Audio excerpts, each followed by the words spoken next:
Ngomong dulu dong Pak, baru lewat Pak. Pak, siapa aja Pak yang terlibat Pak? Pak, siapa lagi Pak yang terlibat Pak? Siapa aja Pak?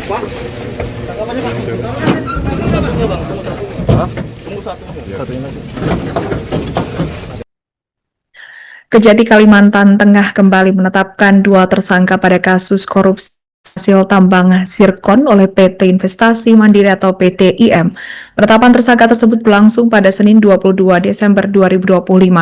Adapun tersangka tersebut yakni berinisial IH selaku ASN pada Dinas SDM Kalteng dan seorang perempuan berinisial ETS yang merupakan karyawan dari PT NCV Dayak Lestari.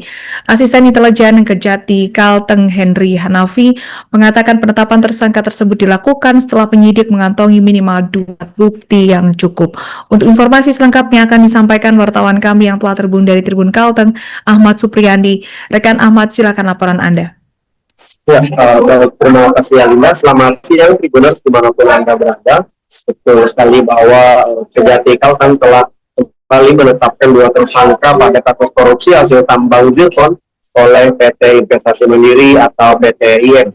Penetapan tersangka tersebut berlangsung pada Senin 22 Desember 2025.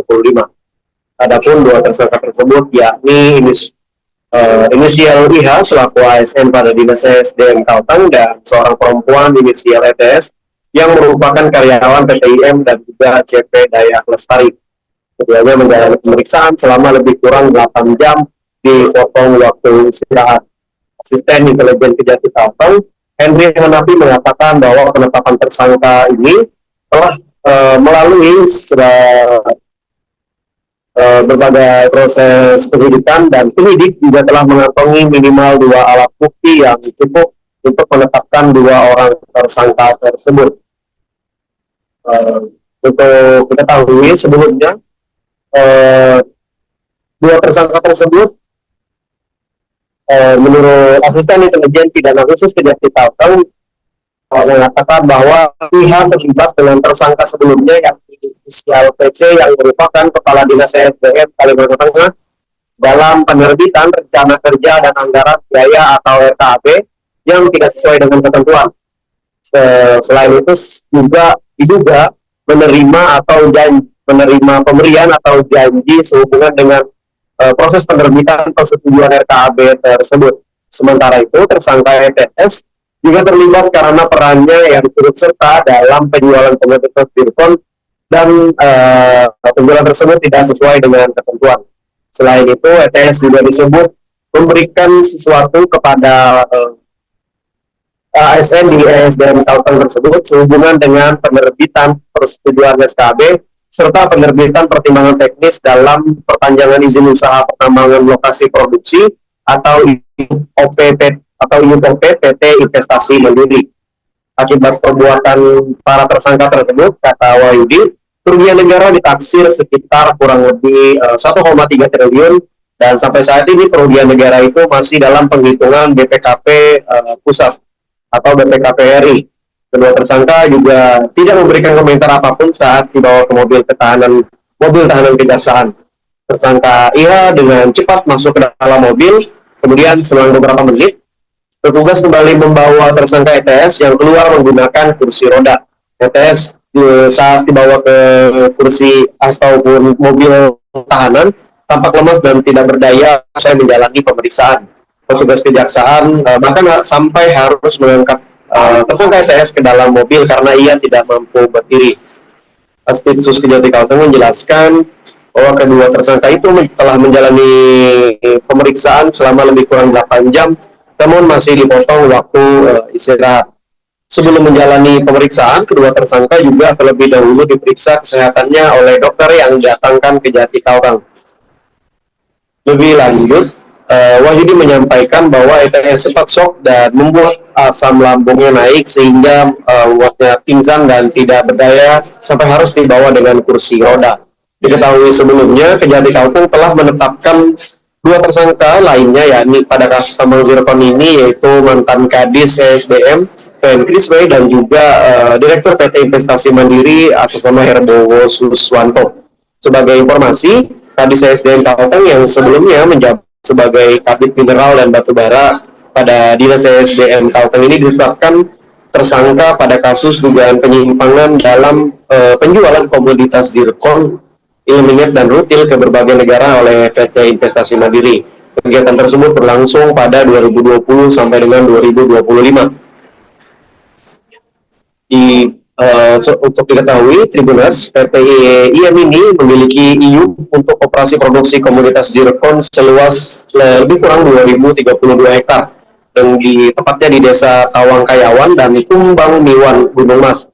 IU tersebut diterbitkan oleh Bupati Gunung Mas pada tahun 2010, lalu diperpanjang kembali oleh Kepala Dinas PTSP Kalteng pada 2020. Dalam melakukan penjualan hasil tambangnya, PT IM menggunakan persetujuan atau RKAB yang diterbitkan oleh Dinas ESDM Kalteng sebagai kedok atau manipulasi seakan-akan komoditas zirkon tersebut dijual di lokasi pertambangan. Padahal PT IM juga membeli dan menampung hasil tambang yang dilakukan oleh masyarakat di beberapa desa di Kabupaten Katingan dan Kapuas, Provinsi Kalimantan Tengah. Oleh karena itu, pihak Kejati Kalteng menemukan bahwa PT IM melakukan aktivitas pertambangan di luar izin yang diberikan dalam IUP-nya. Baik, Tribuners, mungkin itu yang bisa saya laporkan. Saya kembalikan ke Alinda dan juga rekan-rekan di studio. Perkembangan penyidikan perkara dugaan tindak pidana korupsi terkait penjualan zirkon dan mineral turunan lainnya oleh PT IM, atau Investasi Mandiri dan entitas lainnya di Provinsi Kalimantan Tengah tahun 2020-2025.